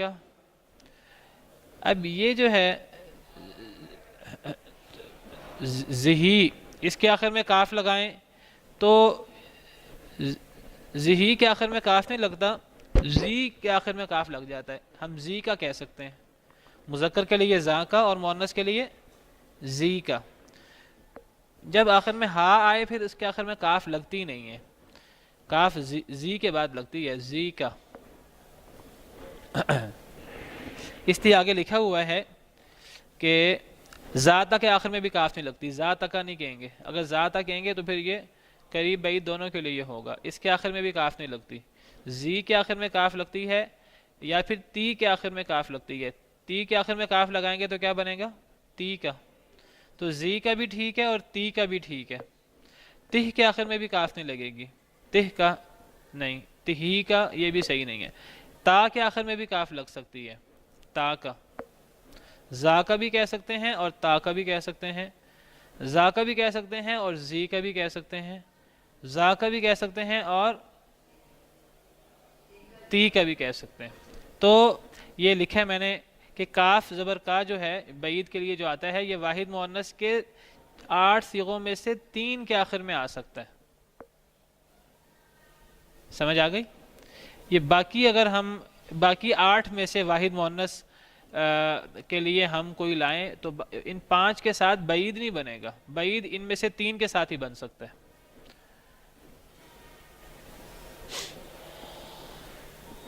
آئی سمجھ کے نہیں آئی؟ تھوڑا مشکل ہے لیکن میرا خیال ہے کہ یہ نقشہ وغیرہ اور اس سے سمجھ جی لیکن وہ یاد تو آپ کر لیں گے لیکن اس کی سمجھ تو آپ کو آ گئی ہے نا کہ یہ اصل کیا ہے اور کیسے بنا. پہلے آپ کے ذہن میں ممکن ہے یہ چیز اس طرح نہ ہو. اچھا آسان سی بات ہے، اگر آپ کو یہ اصل سمجھ آ گئی، زا زانی الائی، زہی تانی الائی، اور زہی کے بارے میں سمجھ آ گیا کہ زہی کے 8 صیغے ہیں، زہی کے علاوہ باقی 7 صیغے بھی ہیں. اب آپ نے قریب بنانا ہے تو شروع میں ہا لگا دیں اور بعید بنانا ہے تو آخر میں کاف لگا دیں. کہنے کو تو اتنی سی بات ہے. اب اس کو اتارنا ہے اپنے اندر، اس کو تھوڑی پریکٹس کرنی ہے تو یہ چیز آپ کو ذہن میں بیٹھ جائے گی انشاءاللہ. یہاں تک سمجھ آ گئی؟ کس کا؟ بعید کا، مذکر اور مؤنث، یہ زا کا اور تی کا. جی ہاں جی، میں نے ابھی آپ سے یہی سوال کرنا تھا کہ ایک ہم تو پڑھتے ہیں ذالک اور تل کا، تو وہ کہاں سے آئے؟ اس کے بھی سمجھا دیتا ہوں آپ کو. بعض علماء نے، بعض لوگوں نے جو کتابیں لکھی گرامر کی تو انہوں نے کہا کہ اشارہ کی 2 قسمیں ہیں، ایک کو اشارہ قریب کہتے ہیں، ایک کو اشارہ بعید کہتے ہیں. بعض نے کہا کہ 3 قسمیں ہیں، ایک کو اشارہ قریب کہتے ہیں، ایک کو اشارہ بعید کہتے ہیں، اور ایک کو درمیان میں متوسط بھی کہتے ہیں. کیا کہتے ہیں؟ متوسط. یعنی بعض نے کہا کہ 3 قسمیں ہیں، قریب، متوسط، بعید. بعض نے کہا 2 ہیں، قریب اور بعید. اب جنہوں نے کہا کہ 3 قسمیں ہیں وہ تو بات واضح ہے ان کی. انہوں نے کہا متوسط کا مطلب ہے زیادہ دور نہ ہو چیز، اور بعید کا مطلب ہے وہ چیز زیادہ دور ہو. جنہوں نے کہا کہ 2 قسمیں ہیں، قریب اور بعید، انہوں نے کہا کہ بعید میں پھر ایک کم بعید ہوتا ہے، ایک زیادہ بعید ہوتا ہے، نتیجہ دونوں کا ایک ہی ہے، نتیجہ دونوں کا ایک ہی ہے. قریب کے بارے میں کوئی اختلاف نہیں ہے، قریب تو ہاذا ہاذانی ہاؤلائی، ہاذہی ہاتانی ہاؤلائی. اب بعید کے بارے میں تھوڑی تفصیل ہے. بعید جو ہے یہ تھوڑا دور بھی ہو سکتا ہے، زیادہ دور بھی، لیکن اگر ہم نے خاص کر دینا ہے کہ ہماری مراد بہت دور ہے تو اس کے لیے ایک تو بعید کے لیے کاف لایا جاتا ہے آخر میں، بعید کے لیے آخر میں کاف لایا جاتا ہے. اگر زیادہ بعد کا معنی پیدا کرنا ہو تو پھر کاف کے علاوہ ایک اور حرف آتا ہے، اس کو لام کہتے ہیں، اور اس لام کا نام ہے لام بعد. کیا نام ہے؟ لام بعد. جی، دوری کا لام. دوری کا لام. یہ لام بعد اشارہ بعید میں آتا ہے، اصل میں اور قریب میں نہیں آتا. لیکن یہ جو لام بعد ہے یہ اشارہ بعید کے واحد کے اور جمع کے صیغوں میں آتا ہے، تثنیہ کے صیغوں میں نہیں آتا. اب اگر لام بعد لگائیں گے تو ذاکا میں لام بعد لگائیں تو کیا لگے گا؟ کیا بنے گا؟ ذالکا. یہ کاف سے پہلے آتا ہے، کیا بنے گا؟ ذالکا. اور یہاں اگر لگائیں گے تو کیا بنے گا؟ تیکا کی بجائے کیا بنے گا؟ تل کا. لام بعد یہ تل کا بھی بن سکتا ہے، اور اگر ہم اگر زی کا کہیں تو زی کا کی جگہ پر کیا بنے گا؟ ذل کا. ذالکا ذل کا. اگر تی کا کہیں تو لام بعد لگائیں تو کیا بنے گا؟ تل کا. اور اگر تا کا اگر ہم بولیں بعید تو کیا بنائیں گے؟ تالی کا. ذالکا بھی ٹھیک ہے، تالی کا بھی ٹھیک ہے، اسی طرح تل کا بھی ٹھیک ہے اور ذل کا بھی ٹھیک ہے. یہ تین طرح آ سکتا ہے. دیکھیے میں نے آپ کو بتایا کہ کاف تین صیغوں واحد مؤنث کے 8 صیغے ہیں. کاف ان میں سے 3 صیغوں کے آخر میں آ سکتا ہے، باقی 5 صیغوں کے آخر میں نہیں آ سکتا. لام انہی میں آئے گا جن میں کاف آتا ہے. لام کا کاف کے ساتھ تعلق ہے کیونکہ اشارہ بعید میں مزید بہت پیدا کرنا ہے. جن میں کاف آ سکتا ہے تو انہی میں ہی لام آئے گا. تو مؤنث کے 3 صیغے ہوتے ہیں واحد مؤنث کے، ایک تی کا، ایک زی کا اور ایک تا کا. ان کے اندر لام آ سکتا ہے. تو ذل کا بھی ہو سکتا ہے، یہ بہت دور کے معنی میں. تل کا بھی ہو سکتا ہے اور تالی کا بھی ہو سکتا ہے. ذل کا، تل کا، تالی کا. جس طرح زی کا، تی کا اور تا کا تھا تو اسی میں ہی لام شامل کریں تو ذل کا، تل کا، تالی کا. جس طرح ذالی کا بنایا. اب یہ ذانکا کے اندر لام نہیں آ سکتا. یہ نہیں کہیں گے ذانیلیکا، اس کے اندر لام نہیں آتا. یہ ذانکا، تانکا، یہ قریب اور یہ بعد تھوڑا قریب ہو یا زیادہ دور ہو، یہ دونوں معنی اس کے اندر ہوتے ہیں. اولائکا کے اندر اس میں بھی لام لگا دیتے ہیں، وہ کہتے ہیں پھر اولالیکا. کیا کہتے ہیں اس کو پھر؟ اولالیکا لام کے ساتھ، جب زیادہ بعد معنی پیدا کرنا ہو. اور یہ لغت ہے بعض قبائل کی. بعض قبائل کے نزدیک عربوں کے زیادہ بعد بھی پیدا کرنا ہو اولائکا میں تو اس کو اولائکا ہی بولتے ہیں، لیکن بعض قبائل وہاں اولالیکا بولتے ہیں لام کے ساتھ. تو بہرحال اصل میں جو لام لگتا ہے وہ در حقیقت واحد میں لگتا ہے، مذکر ہو یا مؤنث. بعض قبائل کے ہاں جمع میں بھی لگ جاتا ہے. اولائکا کی جگہ اولالیکا بھی وہ کہہ دیتے ہیں، لیکن تثنیہ میں نہیں لگتا. تو میرا خیال ہے یہاں سے سارا مسئلہ حل ہو گیا ہوگا. ذالکا کا بھی، تل کا بھی. تو اگر لام نہ لگائیں تو صرف کاف لگائیں تو یہ اشارہ بعید یا اس کو اشارہ متوسط کہتے ہیں. اگر بعید بھی کہیں تو یہ بعید سے مراد زیادہ دور نہیں ہے. اگر دیکھیے ایک ہم دیوار کی طرف اشارہ کریں اور ایک ہم آسمان کی طرف اشارہ کریں، دونوں میں عربی زبان اتنی وسیع ہے کہ ان دونوں میں بھی فرق ہے. ان دونوں کے لیے بھی الگ صیغہ ہے اس میں اشارہ کا. تو اگر لام نہیں لگائیں گے، صرف کاف لگائیں گے تو یہ اشارہ متوسط ہوگا یا اشارہ بعید ہوگا. لیکن اگر زیادہ بہت پیدا کرنا ہے معنی تو پھر لام لگائیں گے تو ذا کا کی بجائے ذالکا ہو جائے گا، اور زی کا، تی کا، تا کا کی بجائے ذل کا، تل کا یا تالی کا ہو جائے گا.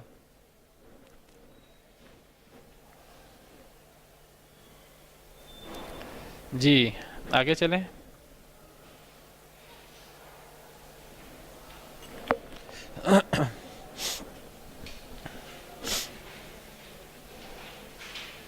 یہ آپ کے پاس نقشے تو ہیں نا؟ یہ سارا میں نے پرنٹ دیا ہوا آپ کو. جن کے پاس نہیں ہے پھر وہ فوٹو کاپی کروا لیں. میں نے 10 کاپیاں کروائی تھیں تو یہ آپ باقیوں سے پھر فوٹو کاپی کروا لیجئے.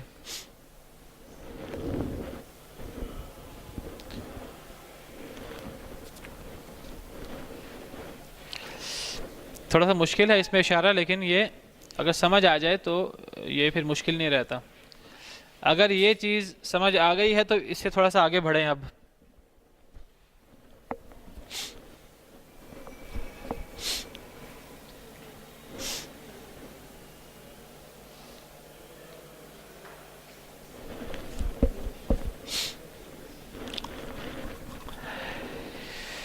جس چیز کے بارے میں اگر ہم نے بات کرنی ہے، اگر وہ چیز اکیلی ہوگی اور مذکر ہوگی تو پھر اس کے لیے اس میں اشارہ زا آئے گا، لیکن اگر ہم نے قریب یا بعید کرنا ہے تو ہاذا زا کا. الحمدللہ. اگر واحد ہو اور مذکر ہو تو پھر ہاذا آئے گا نا، ہاذا یا زا کا یا ذا. اگر وہ مذکر ہو اور دو ہوں تو ہاذانی یا زانی یا زانی کا. اگر وہ جمع ہوں تو ہاؤلا، جمع مذکر ہوں ہاؤلائی یا اولائی یا اولائی کا. اور اسی طرح جو ہے یہ اگر مؤنث ہے تو پھر مؤنث کے صیغے آئیں گے. اگر یہاں تک آپ کو سمجھ آ گئی ہے تو پھر آگے بڑھتے ہیں. آگے ایک چیز تھوڑی سی اور مشکل ہے اس میں اشارہ میں، لیکن وہ اگر یہ چیز سمجھ آئے گی تو اس کو پھر آگے پڑھ سکیں گے. آگے چلیں پھر. اب یہ جو مثالیں ہم نے رکھی شروع میں، اب مثالیں سمجھ آ گئی ہوں گی ساری، میرا خیال اب ان میں کوئی اشکال نہیں ہوگا. زا اور ہاذا اور زہی، یہ زہی بھی ہو سکتا ہے، یہ زی بھی ہو سکتا ہے، تی بھی، وہ جو ہم نے 8 صیغے پڑھے سب ہو سکتا ہے. اور یہ زی کا کی بھی سمجھ آ گئی ہوگی، میں نے جان کے زی کا کی مثال دی ہے. یہ زی کا کیا ہے؟ یہ واحد مؤنث کا صیغہ ہے بعید کا. یہ زی کا بھی ہو سکتا ہے، تی کا بھی ہو سکتا ہے، تا کا بھی ہو سکتا ہے. یہ وہی جس کو ہم تل کا کہتے ہیں. تل کا کی جگہ پر ہم زی کا بھی کہہ سکتے ہیں، تی کا بھی کہہ سکتے ہیں، تا کا بھی کہہ سکتے ہیں. تو یہ زی کا میں لام نہیں ہے، تو یہ اصل میں اشارہ متوسط ہے یا اشارہ بعید ہے، لیکن اس میں زیادہ بہت کا معنی نہیں ہے. زانی جی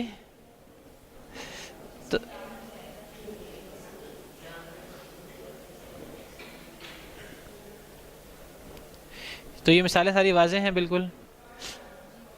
چلیں اب آگے چلتے ہیں. اس کے بعد یہ تیسری سلائیڈ میں نے ایک بات لکھی ہوئی ہے، تو میں نے کہا آپ سے کہ یہ جو کاف ہے اشارہ بعید میں، یہ ضمیر نہیں ہے.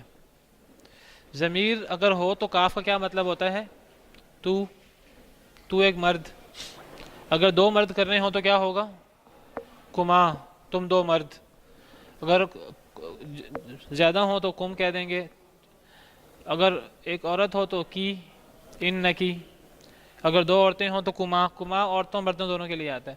اگر زیادہ عورتیں ہوں تو کننا. ایسے ہی ہے کہ نہیں؟ تو یہ کاف ضمیر کے لیے بھی استعمال ہوتا ہے. لیکن جیسے ہم کہتے ہیں ان نکا، بے شک تو، ان نکما، بے شک تم دونوں، ان نکم، بے شک تم سب، ان نکی، بے شک تو ایک عورت، ان نکما، تم 2 عورتیں، اور ان نکننا، بے شک تم سب عورتیں.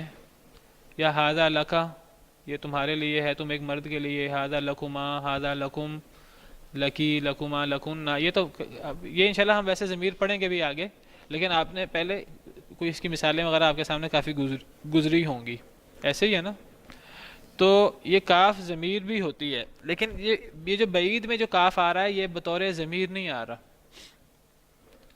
یہ صرف اس میں اشارہ کو بعید بنانے کے لیے آ رہا ہے. اس میں ہم نے ضمیر کا معنی نہیں کرنا. کیا مطلب ہے کہ اس میں ہم نے ضمیر کا معنی نہیں کرنا؟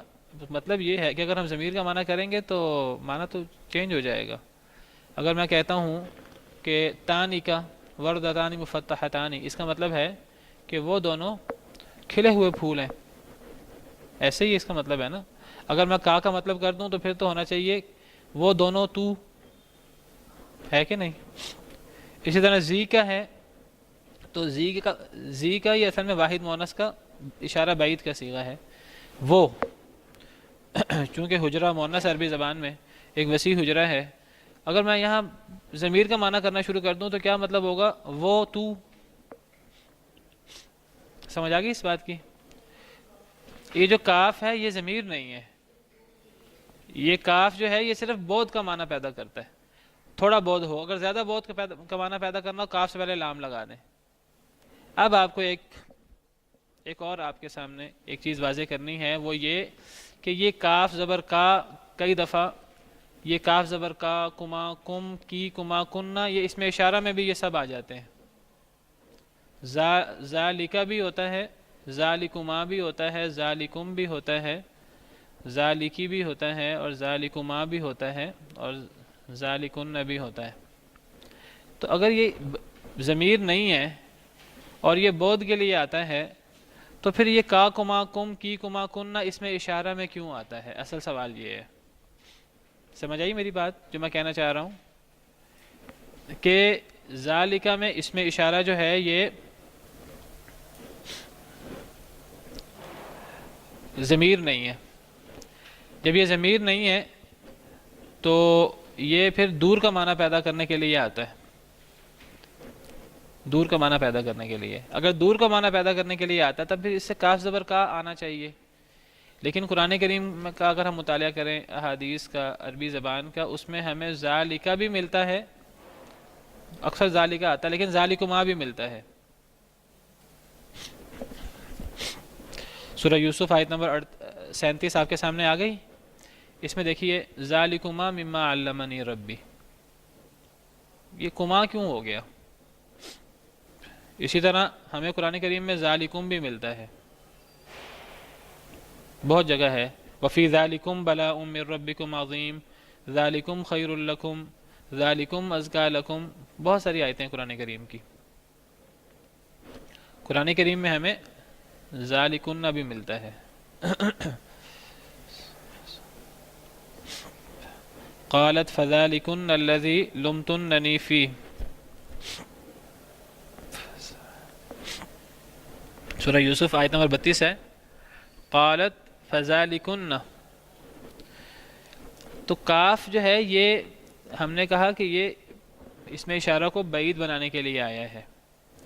جب یہ بعید بنانے کے لیے آیا ہے تو ذالکہ، ذالکما، ذالکم، ذالکی بھی ہے، ذالکی بھی ہوتا ہے، تو ذالکما، ذالکن، تو یہ کاف بدل کیوں جاتا ہے؟ اور یہ صرف ذا کے ساتھ نہیں ہے، یہ صرف ذا کے ساتھ نہیں ہے، یہ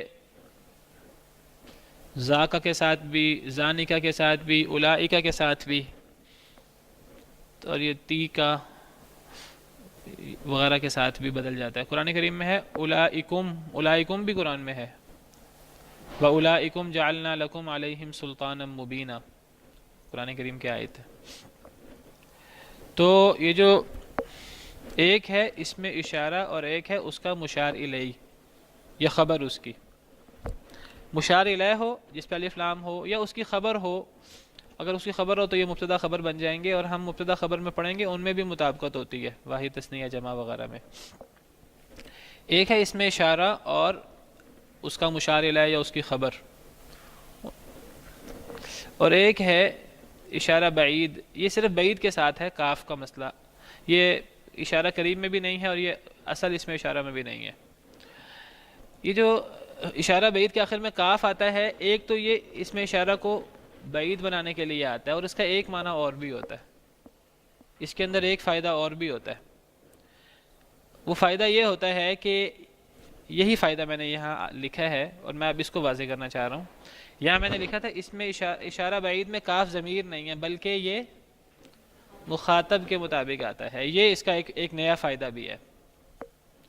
کیا مطلب؟ اگر ہمارے سامنے کوئی عبارت ہو ذالکہ کے ساتھ، ذالکہ حجرتن یا ذالکہ جدارن، اس کے اندر ایک تو ہمیں پتہ لگ رہا ہے کہ وہ دیوار ہے، اور اس کے اندر ہمیں یہ بھی پتہ لگ رہا ہے کہ یہ جس بندے نے یہ بات کہی ہے، اس نے جس کے سامنے یہ بات کہی تھی وہ ایک مرد تھا. اس کا مخاطب کون تھا؟ ایک مرد. ہم یہ جو مخاطب ہے ہم اس کو ضمیر نہیں بناتے. ضمیر بنائیں گے تو ہمیں تو معنی کرنا پڑے گا. ہم تو کا معنی نہیں کرتے، ضمیر نہیں ہے، لیکن کاف کی ضمیر ایک مرد کے لیے آتی ہے. تو اس سے ہمیں یہ اشارہ ضرور مل رہا ہے کہ جب ایک بندے نے جس بندے کو یہ بتایا تو وہ ایک مرد تھا.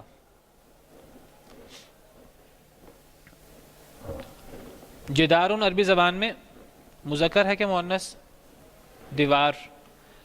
ہم اردو میں اس کو مؤنث کہتے ہیں، عربی میں یہ مذکر ہے. قرآن کریم میں مذکر استعمال ہوا ہے. فوجدا فیہا جدارا یرید ان ینقض فاقام، اللہ نے جدار کے لیے یرید کا لفظ استعمال کیا ہے. دیوار چاہتی تھی کہ وہ گر جائے. یا واما الجدار فکان لغلامین، جدار جو تھی، دیوار وہ تھی. ہم اردو میں تو معنی کرتے ہیں وہ تھی دو لڑکوں کے لیے، لیکن عربی میں کانا ہے، کانت نہیں ہے. تو جدار مذکر ہے. اگر میں نے بتانا ہے بچوں کو کہ وہ سامنے جو چیز ہے آپ کے پیچھے، اس کو جدار، اس کو عربی میں جدار کہتے ہیں. اور میں کہوں زا کا جدارن، تو زا کا جدارن، اب چونکہ جدار جو ہے یہ مذکر ہے تو اس میں اشارہ اس کے مطابق مذکر آئے گا عربی میں. تو میں زا کا جدارن کہوں گا، ذالک جدارن. لیکن یہ جو کاف درمیان میں آیا ہے، کاف زبر کا، وہ یہ بتا رہا ہے کہ میرے سامنے ایک مخاطب ہے اور ایک مذکر میرا مخاطب ہے. اگر میرے مخاطب زیادہ ہوں گے، زیادہ مرد ہوں گے، تو پھر میں ذالک جدارن نہیں کہوں گا، پھر میں کہوں گا ذالکم جدارن. کیا کہوں گا؟ ذالکم جدارن. اس کا معنی وہی ہوگا جو ذالک جدارن کا ہے. ہم اردو میں معنی کریں گے وہ دیوار ہے، اور ذالکم جدارن کا معنی بھی وہی کریں گے، وہ دیوار ہے. لیکن ہمیں اس سے ایک مزید معنی کا پتہ لگا کہ جب متکلم نے یہ بات کہی تو اس کے سامنے زیادہ مرد تھے، زیادہ افراد تھے. سمجھ آئی کہ پہلی بھی چلی گئی؟ آ گئی. اگر میرے سامنے کوئی مرد نہ ہو، کوئی خاتون ہو، پھر میں ذالک جدارن نہیں کہوں گا، پھر کیا کہوں گا؟ ذالکی جدارن. ذالکی جدارن. معنی میں کوئی فرق نہیں ہوا ترجمے میں، وہ دیوار ہے. لیکن اس کے اندر ایک زائد معنی ہمیں حاصل ہو رہا ہے کہ اس متکلم کا مخاطب ایک خاتون تھی.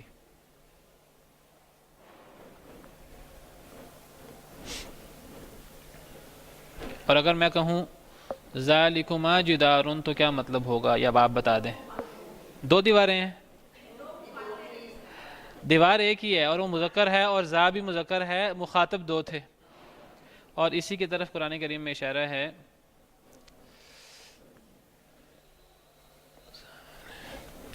حضرت یوسف علیہ السلام نے جیل کے ساتھی تھے، ان کے دو ساتھی تھے.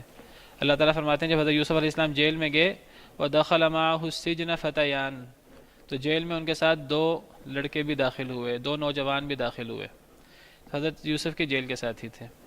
تو پھر انہوں نے دیکھا حضرت یوسف بڑے نیک ہیں، انسان کو تھوڑی دیر ساتھ رہنے سے پتہ لگ جاتا ہے نیکی کا. اور اصل نیکی وہ ہوتی ہے جس کو منہ سے بتانے کی ضرورت نہ ہو، کسی شخص کو دیکھ کر انسان کو اللہ یاد آ جائے، اصل نیکی یہ ہے. تو جب انہوں نے دیکھا حضرت یوسف کو اور حضرت یوسف کے ساتھ کچھ دن گزارے، پتہ لگا ان کو عمل سے کہ یہ کوئی بہت ہی پہنچے ہوئے، کوئی بہت ہی نیک شخصیت ہے. تو خواب دیکھا تو ان دونوں نے کہا کہ ایک نے کہا کہ میں نے خواب دیکھا ہے کہ میں شراب نہ چھوڑ رہا ہوں، دوسرے نے کہا میں نے خواب دیکھا ہے کہ میں نے سر پر روٹیاں اٹھائی ہوئی ہیں جس سے پرندے کھا رہے ہیں، ہمیں اس کی خبر دے دیجئے، تعویل اس کی تعبیر کر دیجئے، انا نراک من المحسنین، ہمیں تو آپ بڑے نیک نظر آتے ہیں. حضرت یوسف نے فرمایا قال لا یاتیکم طعام ترزقانہ، تمہارے پاس کھانا نہیں آئے گا جو تمہیں رزق دیا جاتا ہے، مگر میں تمہیں خبر دے دوں گا. اس کی تعبیر کی قبل ان یاتیکم، اس سے پہلے پہلے کہ وہ تمہارے پاس آئے، یعنی کھانا آنے سے پہلے پہلے جب وہ آئے تو کھانے کا وقت ہونے والا تھا. جو ایک جیل کے اندر ایک ٹائم ٹیبل ہوتا ہے، تو کھانے کا وقت ہونے والا تھا. تو کہا کہ کھانا آنے سے پہلے پہلے میں تمہیں تعبیر بتا دوں گا. تم نے صحیح بندے سے پوچھا ہے، مجھے اس کی تعبیر کا پتہ ہے، مجھے اللہ نے یہ چیز سکھائی ہے، میں سکھا دوں گا، لیکن میں تمہیں تعبیر سے پہلے کوئی بات بھی کرنا چاہتا ہوں. اس سے پتہ لگتا ہے کہ اگر کسی مفتی کے پاس، کسی کے پاس کوئی بندہ کوئی مسئلہ کے لیے آئے، اگر مفتی اس کے اندر کوئی کمی بیشی دیکھے تو وہ چونکہ وہ خود ایک سوالی بن کے آیا ہے، اس وقت اس کو ضرورت ہے، اس وقت اگر اس کو مسئلہ بتایا جائے تو کوئی اصلاح کی جائے تو اس کو بڑا فائدہ ہوگا اس کا. حضرت یوسف نے چاہا کہ میں ان کو توحید کی دعوت دے دوں. تو حضرت یوسف نے لیکن ساتھ ہی کہہ دیا کہ میں اس میں ٹائم نہیں لگاؤں گا، میں تمہارا کھانا آنے سے پہلے پہلے 10-15 منٹ جتنے بھی ہیں اتنے وقت میں تمہیں تھوڑی سی بات کرنا چاہتا ہوں پھر اپنی بات بھی کروں گا، پھر تمہاری خوابوں کی تعبیر بھی بتاؤں گا، اور یہ سارا کام کھانے سے پہلے پہلے مکمل ہو جائے گا. بتایا کہ کوئی زیادہ ٹائم نہیں لوں گا. تو پھر فرمایا ذالکما مما علمنی ربی. ذالکما کا کیا مطلب کریں گے ہم؟ اس کا معنی کریں ذالکما مما علمنی ربی. جی آپ معنی کریں. ابھی ہم نے کہا کہ اس کا یہ چیز معنی میں نہیں آتی، معنی کریں اس کا کیا معنی بنے گا؟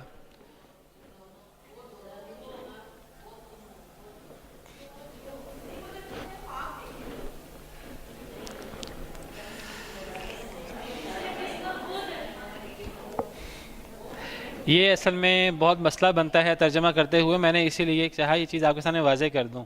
یہ جو ابھی آپ کو اشکال ہو رہا ہے یہی اشکال ہوتا ہے ہمیشہ، کیا معنی کریں؟ اور میں نے ابھی آپ کو بتایا کہ ہم نے اس کا معنی کرنا ہی نہیں ہے، اس کا معنی کریں گے وہ ذالکما، وہ مما علمنی ربی، اس میں سے ہے جو مجھے میرے رب نے سکھایا۔ وہ اب یہ جو یہ کون سا صیغہ ہے؟ سب سے پہلے آپ یہ بتائیے اس میں اشارہ کا صیغہ کون سا ہے؟ اب یہاں اختلاف ہو جائے گا، یہ واحد کا صیغہ ہے کہ تثنیہ کا صیغہ ہے؟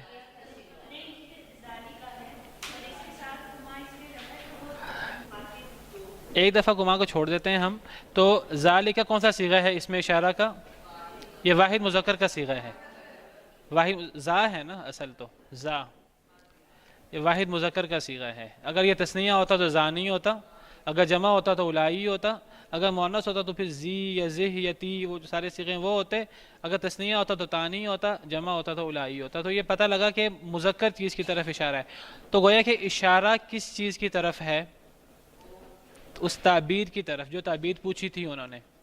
حضرت یوسف اس تعبیر کی طرف اشارہ کر رہے ہیں، وہ تعبیر مذکر ہے اور وہ اکیلی ہے، تو اس کے لیے اس میں اشارہ واحد مذکر کا آنا چاہیے۔ ٹھیک ہے، یہاں تک سمجھ آ گئی؟ حضرت یوسف نے فرمایا وہ، یعنی وہ جو تم مجھ سے تعبیر پوچھ رہے ہو، وہ جو میں ابھی بتاؤں گا، ابھی پہلے میں تمہیں نصیحت کرنا چاہتا ہوں، وہ مجھے میرے رب نے سکھائی ہے، وہ خود بخود میرے پاس نہیں آ گئی، میرا کوئی اس میں کمال نہیں ہے، وہ مجھے میرے رب نے سکھائی ہے۔ پھر آگے حضرت یوسف نے انہیں تبلیغ شروع کی اور انہیں توحید کی بات بتائی۔ تو ذالکما، وہ مجھے میرے رب نے سکھایا، تو کما آیا صرف ہمیں پتہ لگ گیا کہ حضرت یوسف کے سامنے دو بندے تھے۔ وہ ویسے دیگر سیاق و سباق سے بھی پتہ لگ رہا ہے، اگر سیاق و سباق نہ ہو دیگر پھر بھی ہمیں پتہ لگ جائے گا کہ ذالکما میں حضرت یوسف کے مخاطب دو لوگ تھے، ایک نہیں تھا۔ سمجھ آئی؟ تو یہاں ہم نے کما کا معنی نہیں کرنا ترجمہ کرتے ہوئے، لیکن ہمیں ایک مزید فائدہ حاصل ہوا کہ حضرت یوسف کے سامنے دو بندے تھے، یہ معلوم ہو گیا۔ اب یہ دیکھیے، یہ صرف زا کے ساتھ نہیں آتا، یہ مونس دیگر صیغوں کے ساتھ بھی آتا ہے۔ سورہ اعراف میں کھول لیتا ہوں آپ کے سامنے، یہاں لفظ ہے ان تلکم الشجرۃ، اس کے بارے میں ہم نے بات کرنی ہے۔ حضرت آدم حضرت حوا نے درخت کا پھل کھا لیا، شیطان نے ان کو ورغلایا، دھوکہ دیا، قسمیں کھائیں جھوٹی تو دھوکہ دے دیا، فدلاہما بغرور، دونوں نے پھل کھا لیا، دونوں کے لیے ان کی شرمگاہیں ظاہر ہو گئیں، اپنے آپ کو جنت کے پتوں سے چھپانے لگے۔ وناداہما ربہما، پکارا ان دونوں کو ان کے رب نے، الم انہکما، کیا میں نے تمہیں منع نہیں کیا تھا، تم دونوں کو منع نہیں کیا تھا، ان تلکما الشجرۃ، کیا معنی کریں گے؟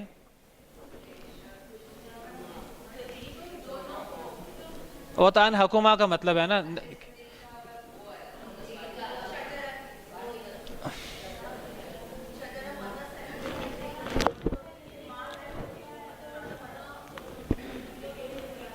دیکھیں سارا معنی میں نے کر دیا، میں نے صرف آپ سے پوچھا وناداہما، پکارا ان دونوں کو، یہ ضمیریں ہیں ان کا معنی کرنا ہے ہم نے، پکارا ان دونوں کو، ربہما، ان دونوں کے رب نے، الم انہکما، کیا نہیں میں نے روکا تھا تم دونوں کو۔ اب آپ نے صرف معنی کرنا ہے اس جملے کا، ان تلکما الشجرۃ، کیا معنی کریں گے؟ اس درخت سے، کیونکہ تل جو ہے یہ واحد مؤنث کا بعید کا صیغہ ہے، اشارہ بعید ہے، یہ اشارہ بعید ہے کہ قریب ہے، کہ عام کہ نہ بعید ہے نہ قریب ہے؟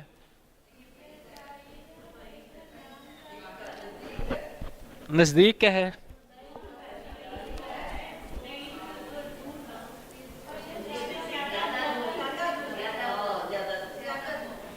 یہ اصل میں ہے تل کا، تو تل کا سے تل کو ماں بنا ہوا ہے، اور تل کا جو آخر میں جو کاف آیا ہوا ہے اور کاف سے پہلے لام آیا ہوا ہے، لام بود، تو یہ اصل میں آتا تل کا، لیکن اب تل کما یہاں آیا ہے، ہم نے تل کما کا معنی نہیں کرنا، ہمیں یہ پتہ لگ گیا کہ یہ اشارہ بعید ہے، واحد مؤنث کا صیغہ ہے، کیونکہ درخت مؤنث ہے، یہاں اس میں اشارہ، یہاں مشار الی درخت ہے اور وہ مؤنث ہے، تو کما کا ہم نے معنی نہیں کرنا، لیکن کما سے ہمیں پتہ لگا کہ وہ اشارہ بعید ہے، ہم معنی کریں گے پکارا ان دونوں کو، ان دونوں کے رب نے، کیا میں نے نہیں منع کیا تھا تم دونوں کو، ان تلکما الشجرۃ، اس درخت سے، وہ جو درخت جس کا تم پھل کھا آئے ہو اس درخت سے۔ لیکن ہمیں کما سے پتہ لگا کہ اللہ تعالیٰ کے مخاطب دو لوگ تھے، حضرت آدم اور حضرت حوا۔ قرآن کریم میں کئی جگہ پر آتا ہے ان فی ذالک لآیہ، بہت جگہ آتا ہے. کیا پتہ لگا؟ بے شک اس میں یا اس میں نشانی ہے تمہارے لیے اگر تم مومن ہو. ان فی ذالک سے پتہ لگا کہ یہاں اللہ کا مخاطب نبی کریم صلی اللہ علیہ وسلم ہے، ایک شخصیت ہے. اس میں گویا کہ اللہ تعالیٰ کے مخاطب نبی کریم صلی اللہ علیہ وسلم ہے. اور بعض جگہ پر آتا ہے ان فی ذالکم، تو وہاں پھر اللہ کے مخاطب زیادہ ہوتے ہیں. وفی ذالکم بلاء من ربکم عظیم، ذالکم اقسط عند اللہ. ہم معنی کریں گے کہ وہ چیز، ہم تم کا معنی نہیں کریں گے، وہ چیز زیادہ انصاف والی ہے اللہ کے نزدیک.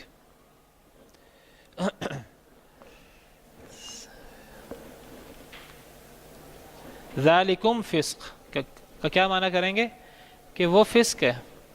کم سے پتہ لگا کہ یہاں اللہ کے مخاطب زیادہ لوگ ہیں. حرمت علیکم المیتۃ، صحابہ کرام یا مسلمان سارے. ذالکہ ہو تو پھر مخاطب نبی کریم صلی اللہ علیہ وسلم ہوتے ہیں. قرآن کریم کا اولین مخاطب تو نبی کریم صلی اللہ علیہ وسلم ہے، لیکن قرآن کریم میں کئی جگہ پر ذالکم آتا ہے تو اس سے پتہ لگتا ہے کہ وہاں یہ خطاب جو ہے یہ زیادہ لوگوں کو ہے. اولئک آئے کہیں اللہ تعالیٰ نے جو ہے وہ سورہ بقرہ شروع کی تو ذالک الکتاب لا ریب فیہ، تو پتہ لگا کہ یہاں اللہ تعالیٰ نبی کریم صلی اللہ علیہ وسلم سے ہم کلام ہے، اور آپ اللہ تعالیٰ نبی صلی اللہ علیہ وسلم کو مخاطب کر رہے ہیں. اولئک علی ھدی من ربہم واولئک ھم المفلحون. اولئک خود جمع کا صیغہ ہے ویسے، لیکن یہ اس میں اشارہ ہے جمع کے لیے چونکہ وہ متقین کی بات ہو رہی ہے، لیکن پتہ لگا اللہ کا مخاطب یہاں نبی کریم صلی اللہ علیہ وسلم ہے. اولئک، اولئکم نہیں ہے، اولئک. بعض جگہ پر اولئکم بھی آتا ہے. واولئکم جعلنا لکم علیہم سلطانا مبینا، وہاں اللہ کے مخاطب زیادہ لوگ ہیں. تو اس سے یہ کاف جو ہے نا یہ ضمیر نہیں ہے بلکہ یہ مخاطب کے مطابق آتا ہے. اگر مخاطب کوئی خاتون ہو تو ذالکی آتا ہے. اس کی مثال آپ دیکھیے ذالکی کی.